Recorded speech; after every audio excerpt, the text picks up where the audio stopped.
میں تم سے وہ تحریر لے لوں گا۔ تمہاری تحریر سے میں اندازہ لگاؤں گا کہ تم میرے کتنے کام آ سکتے ہو، اس کے بعد ہی میں تمہارے متعلق فیصلہ کروں گا۔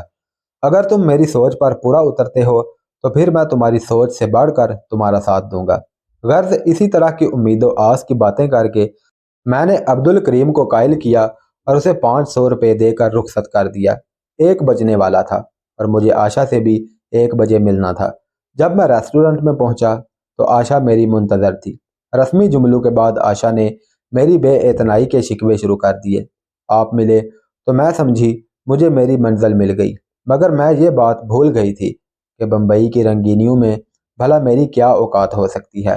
آشا کافی دیر بولتی رہی اور میں سنتا اور سوچتا رہا کہ آشا میری بہتری کی بات کیوں نہیں کہہ رہی جس کے لیے اس سے ملاقات کی ہے۔ میں نے فیصلہ کیا کہ جب تک آشا کو پر امید باتوں سے رام نہ کر لوں وہ کچھ نہیں بتائے گی۔ میں نے آشا کا ہاتھ اپنے ہاتھ میں تھام لیا اور بولا، دیکھو آشا، ہر انسان میں کچھ اچھائیاں اور کچھ خامیاں ہوتی ہیں، اور مجھ میں سب سے بڑی خامی یہ ہے کہ میں محبت کے الفاظ کا سہارا لینے میں ہمیشہ ناکام رہا ہوں۔ میں نے شاید تمہیں یہ بھی بتایا تھا کہ جس لڑکی سے میں محبت کرتا تھا اس کے سامنے بھی میں محبت کا بھرپور اظہار نہ کر سکا، جس کی وجہ سے وہ کسی اور کی جیون ساتھی بن گئی۔ اس لڑکی کے بعد جیون میں بہت بڑا خلا رہا۔ جب تم ملی تو میں سمجھا کہ میرے جیون میں بہار آ گئی، لیکن تم شادی شدہ ہو، تم کیوں کر میری جیون ساتھی بن سکتی ہو؟ میں فطرتاً بہت پوزیسو ہوں۔ اگر تم میری بیوی ہوتی تو میں تمہارے بغیر کسی کلب یا پارٹی میں نہ جاتا اور تمہارے سوا کسی کے ساتھ نہ ناچتا اور نہ ہی تمہیں ناچنے دیتا۔ یہ ایک ناقابل تردید حقیقت ہے کہ عورت کی سب سے بڑی کمزوری اس کا کسی مرد کی زبان سے اپنے لیے محبت اور اپنے حسن کی تعریف سننا ہے۔ میں اسے مختلف شعر سناتا گیا اور آشا کی میرے ہاتھ پر گرفت مضبوط ہوتی گئی۔ میں نے کہا، دیکھو آشا، میرے جذبات اور خیالات کی راہ میں تمہاری زندگی کے لمحات کس بری طرح سے حائل ہیں۔ تم آج ایک مرد کی بغل میں ہوتی ہو تو کل دوسرے کے، کبھی شوہر کے ساتھ اور کبھی دوستوں کے ہمراہ۔ تو ایسی صورت میں تم میری اور میں تمہاری منزل کیوں کر ہو سکتے ہیں؟ آشا کی آنکھیں حقیقت کی تلخی برداشت نہ کر سکیں اور چھلکنے لگی۔ اس نے رومال سے اپنے آنسو صاف کیے۔ وہ ذرا سنبھلی تو کہنے لگی، ونود بابو، برسوں سے میرا ضمیر جس بات پر قائل نہ کر سکا، آپ نے چند منٹ میں وہ بات مجھے سمجھا دی۔ یقین جانیے میں دل سے آپ کی پوجا کرتی ہوں۔ پہلی ہی ملاقات سے میں آپ کو دل کی گہرائیوں سے چاہنے لگی ہوں۔ آپ کو پانے کے لیے میں نے کتنے جتن کیے۔ ہوٹل میں آپ کے کمرے میں آئی، بریگیڈیئر کے بیٹے سے آپ کی ملاقات بس اس لیے کروائی کہ آپ میں رقابت پیدا ہو جائے، لیکن یہ میری بھول تھی اور آپ مجھ سے دور ہوتے چلے گئے۔ اب میں آپ کو اور سچائی کو سمجھ چکی ہوں۔ اگر آپ میرے ماضی کو فراموش کر سکتے ہیں تو میں وعدہ کرتی ہوں کہ آج سے اور ابھی سے آپ ایک بدلی ہوئی آشا کو دیکھیں گے۔ میں نے کہا، آشا، یہ سب کہنا آسان ہے، وہ کرنا بہت مشکل ہے، اور پھر تم شادی شدہ ہو، کیا تمہارا شوہر جے چاند تمہیں اتنی آسانی سے چھوڑ دے گا؟ آشا بولی، یہی تو بتانے کے لیے آپ کو یہاں بلایا تھا۔ جے چاند نے میس کے بریگیڈیئر سے، جس کے لڑکے سے میں نے آپ کو ملوایا تھا، اس نے ایک بہت بڑا ٹھیکہ انتہائی کم ریٹ پر حاصل کیا ہے اور 25 لاکھ روپیہ رشوت دی ہے، اور ایک منسٹر بھی اس ٹھیکے میں شامل ہے جس کا حاصل ہونے والے پرافٹ کا آدھا حصہ ہے۔ میرے پوچھنے پر آشا نے بتایا کہ ایک چھوٹا ٹیپ ریکارڈر تھا جس پر اس نے ٹھیکے کے متعلق ہونے والی گفتگو ریکارڈ کر لی ہے، کیونکہ کانٹریکٹ کے لیے جے چاند بریگیڈیئر اور منسٹر کی ملاقاتیں جے چاند کے بنگلے پر ہوتی تھیں۔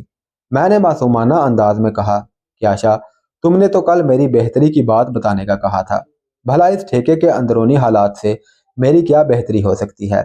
آشا نے معصومیت سے کہا کہ کیا میں آپ کی بہتری نہیں؟ اور میں کوئی جواب نہ دے سکا۔ آشا نے کہا، اس ریکارڈنگ سے نہ صرف جے چاند مجھے آزاد کر دے گا بلکہ منہ بند رکھنے کے لیے ایک موٹی رقم بھی دے گا، اور پھر میں تمہارے ساتھ تمہارے مطابق زندگی گزاروں گی۔ مجھے کچھ سمجھ نہیں آ رہا تھا کہ میں آشا کو کیا جواب دوں۔ میں نے آشا سے کہا کہ اگر واقعی تم کو مجھ سے محبت ہے تو کیا تم مجھے وہ ٹیپ ریکارڈر سنا سکتی ہو؟ آشا نے فوراً اپنا بیگ کھولا اور ایک چھوٹے سائز کا ٹیپ ریکارڈر نکال کر مجھے دیا اور کہا، ٹیپ بھی تمہاری، کیسٹ بھی تمہاری۔ اب تو میں آپ کی اجازت کے بغیر کوئی قدم نہیں اٹھاؤں گی۔ ادھر میری حیرانی اور پریشانی بڑھتی جا رہی تھی۔ پتہ نہیں آشا نے یہ جانے بغیر کہ میں کون ہوں، کہاں سے آیا ہوں، کیا کرتا ہوں، اپنی ساری امیدیں مجھ سے وابستہ کر لی تھی۔ مجھے آشا سے کوئی جذباتی لگاؤ نہیں تھا۔ جو تعلق تھا صرف اور صرف اپنے وطن کی بہتری کے لیے معلومات حاصل کرنا تھا۔ میں نے آشا کو کہا کہ وہ مجھے کانٹیکٹ کرنے میں احتیاط برتے اور کبھی اس کے سامنے اس کے شوہر کا آمنا سامنا ہو جائے تو مجھے اگنور کر دے۔ جواباً آشا نے کہا کہ اب وہ اپنے شوہر یا کسی اور کے ہمراہ باہر نہیں جائے گی، لیکن مجھے ہر روز فون کرے گی، اور یہ کہ میں دوسرے تیسرے دن اسے ضرور ملوں۔ کھانا تو ہم کب کا کھا چکے تھے۔ ریسٹورنٹ سے پہلے آشا باہر نکلی اور اپنی گاڑی میں بیٹھ کر چلی گئی۔ اس کے بعد میں نکلا، ٹیکسی لی اور اپنے ساتھیوں کے پاس پہنچ گیا۔ ہم سب مکمل تیاری میں پہلے ہی تھے، لہذا ہم 2 ٹیکسیوں میں سرائے بیرم خان کی طرف روانہ ہو گئے اور یشونت سے مقررہ وقت سے پہلے پہنچ گئے۔ بجائے چھپر ہوٹل میں قیام کرنے کے، میں نے سوچا اس علاقے میں گھوما جائے۔ ہم 2 کی ٹولیوں میں آگے پیچھے چل پڑے۔ اس علاقے میں مسلمانوں کے چھوٹے چھوٹے گھر، ایک منزلہ اور دکانیں تھیں۔ ایک دکان سے ہم نے دودھ کی ٹھنڈی بوتلیں پی اور واپس آ گئے۔ پہلے کی طرح میں نے چھپر ہوٹل میں اپنا مورچہ سنبھالا اور ساتھیوں نے اپنی اپنی پوزیشنیں سنبھال لیں اور ہم یشونت کا انتظار کرنے لگے۔ اس دوران پولیس کی گاڑی آئی، گاڑی ہوٹل کے سامنے رکی اور پھر پولیس والوں نے چائے پی اور چل دیے۔ چونکہ مسلمان ہندوؤں کے مقابلے میں کمزور اور لاغر تھے، اس لیے کمزوری کا فائدہ پولیس والے بھی اٹھاتے ہیں۔ جب جی چاہے چائے کھانا وغیرہ کھانے آ جاتے ہیں اور بل ادا کرنے کی زحمت نہیں کرتے۔ ان کے جانے کے بعد یشونت آتا دکھائی دیا۔ وہ آج نسبتاً بہتر حالت میں تھا۔ اس کے ریسٹورنٹ میں پہنچنے کے 10 منٹ بعد میں بھی ریسٹورنٹ اس کے پاس پہنچ گیا۔ یشونت ٹیبل پر بیٹھا تھا اور اس نے چائے کا آرڈر دے رکھا تھا۔ چائے پیتے پیتے اس نے ایک پیکٹ مجھے تھما دیا۔ پیکٹ اس نے لباس میں سے نکالا تھا۔ میں نے بھی وہ پیکٹ اپنی قمیض کے اندر ڈال دیا اور پینٹ کی جیب سے پیسوں کا لفافہ نکال کر اسے دیا۔ اس نے دھیرے سے پوچھا کتنے ہیں؟ میں نے کہا 5000۔ اس کے چہرے پر مسکراہٹ آ گئی۔ اس نے لفافہ جیب میں ڈال دیا۔ میں نے پوچھا آج تو تم سمی کا ناچ دیکھنے جاؤ گے؟ وہ جھیم سا گیا اور چشمے کے اوپر سے ہاں کی۔ میں نے کہا پیکٹ کی واپسی پہلے کی طرح ہوگی۔ اس نے کہا میں وہاں رات 12 بجے تک رہوں گا، واپسی پر گھر کے پاس مل جائیں تو بہت بہتر ہوگا، کیونکہ میرے گھر والے پہلے ہی میرے دیر سے گھر آنے پر بہت نالاں ہیں اور میرے آنے کے بعد کوئی ملنے آئے تو بہت برا مانتے ہیں۔ وہ رازداری کے لہجے میں بولا اولاد جوان ہو جائے تو والدین کو یکسر نظر انداز کر دیتی ہے، اور ان کے اسی رویے نے مجھے سمی کے ہاں جانے پر مجبور کر دیا ہے۔ آخر میں بھی انسان ہوں، دفتر میں سارا دن اور جب واپسی گھر آؤ تو کوئی گھر والا بات نہیں کرتا۔ ایسا آخر کب تک چلتا ہے؟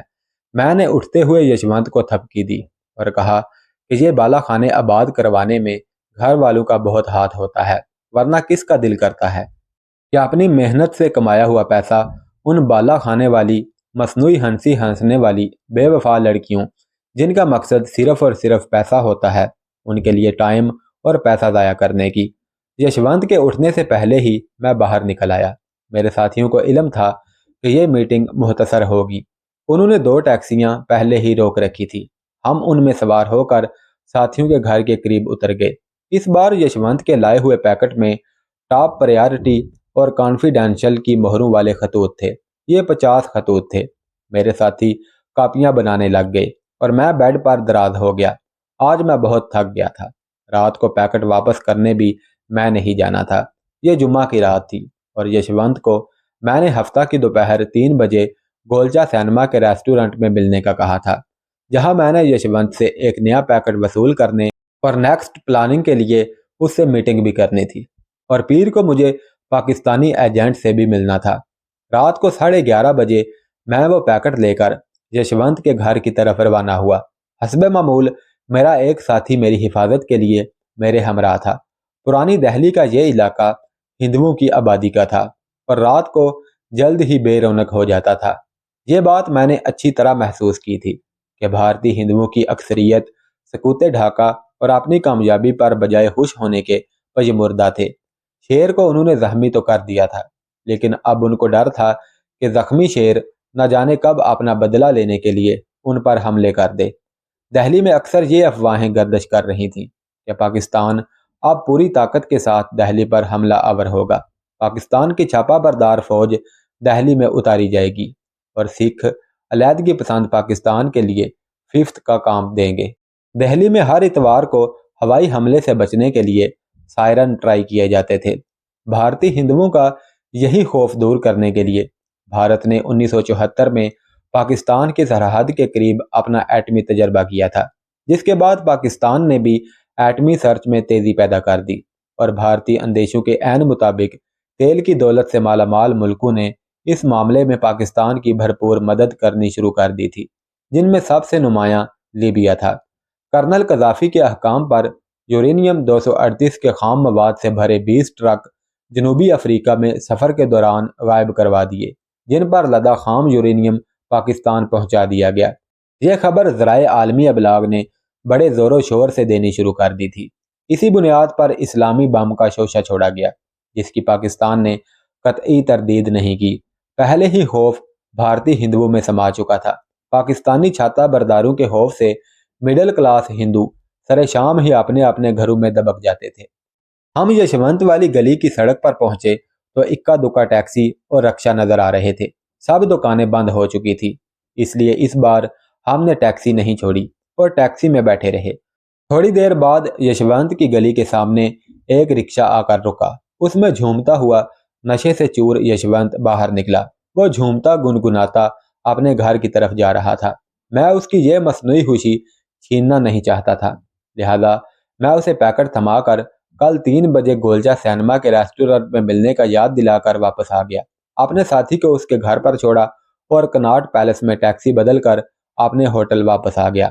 اگلے روز صبح میں نے آشا کی دی ہوئی کیسٹ کئی بار سنی۔ اس میں 3 افراد کی آواز، گلاسوں کی کھنک اور کئی بار خود آشا کی آواز بھی شامل تھی۔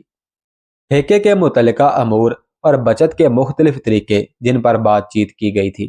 صرف ایک بات ایسی تھی جس سے آشا کی سچائی کا پتہ چلتا تھا۔ غالباً بریگیڈیئر نے کہا تھا کہ سر ٹھیکہ تو میں دے دیتا ہوں، مگر دوسرے ٹھیکیداروں کو پتہ چل گیا تو وہ شور مچا دیں گے اور بات انکوائری تک پہنچ جائے گی، پھر کیا ہوگا؟ اس کی آواز کو دوسری آواز نے کاٹ دیا۔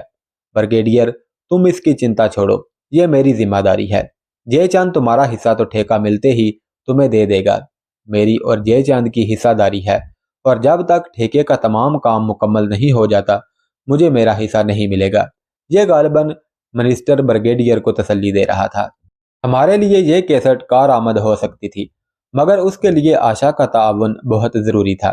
اگر وہ ٹھیکے کی تمام تفصیلات مہیا کر سکتی ہے تو پھر ہم جے چاند، بریگیڈیئر اور منسٹر کو بھی قابو کر سکتے تھے۔ لہذا میں نے فیصلہ کیا کہ اس موضوع پر آشا سے پیر یا منگل کو بات چیت کروں گا۔ پیر کے دن مجھے کانٹیکٹ کو بھی ملنا تھا، اس کے بعد ہی آشا کو فون کر سکتا تھا۔ مجھے ٹھیکے والے معاملے میں جلدی نہیں تھی کیونکہ یہ ابھی ابتدائی مراحل میں تھا۔ ٹھیک 2 بجے میں گولچا سینما چلا گیا۔ اس سینما میں مشہور بھارتی فلم بوبی، جو اس وقت نئی ریلیز ہوئی تھی، چلنی تھی اور سینما شائقین سے کھچا کھچ بھرا ہوا تھا۔ گولچا سینما کی بلڈنگ میں نہایت اعلیٰ درجے کا ریسٹورنٹ بنا ہوا تھا۔ مجھے یشونت سے وہیں پر ملنا تھا۔ میں ریسٹورنٹ میں داخل ہوا تو یشونت پہلے ہی ایک ٹیبل پر قبضہ جمائے بیٹھا ہوا تھا۔ کئی قسم کے کھانے اس کے سامنے پڑے ہوئے تھے۔ آج وہ بہت نکھرا ہوا دکھائی دے رہا تھا۔ رسمی الیکس لیک کے بعد وہ کہنے لگا کہ گھر والے تو اکثر دال سبزی ہی پکاتے ہیں، میں کبھی کبھی کسی ریسٹورنٹ میں جا کر من پسند کھانا کھاتا ہوں یا پھر سمی کے ہاں اچھا کھانا ملتا ہے۔ میں نے اسے چھیڑتے ہوئے کہا کہ سمی کے ہاں تو کھانا تمہیں یقیناً بھاتا ہوگا کیونکہ سمی کا ساتھ اسے مزید لذیذ بنا دیتا ہوگا۔ یشونت کچھ جھیم سا گیا۔ کیونکہ اب ہم دوست بن چکے تھے اس لیے وہ بے تکلفی سے کہنے لگا، سمی رات بھی آپ کا پوچھ رہی تھی، کبھی ادھر کا بھی چکر لگا لیں۔ میں نے کہا، یشونت صاحب کیوں اپنے پاؤں پر کلہاڑی مارنے کا کہہ رہے ہو؟ اس بالا خانے میں سمی ہی نمایاں ہے، اگر میں وہاں جانے لگا تو پھر تمہاری دال نہیں گلے گی۔ اس کا حسن اور ادائیں صرف تماش بینوں سے پیسہ اینٹھنے کے لیے ہیں۔ جس طرح پیسے کے زور پر میں نے پہلے دن تماش بینوں کو کھسکنے پر مجبور کر دیا تھا، اسی طرح اگر میں وہاں گیا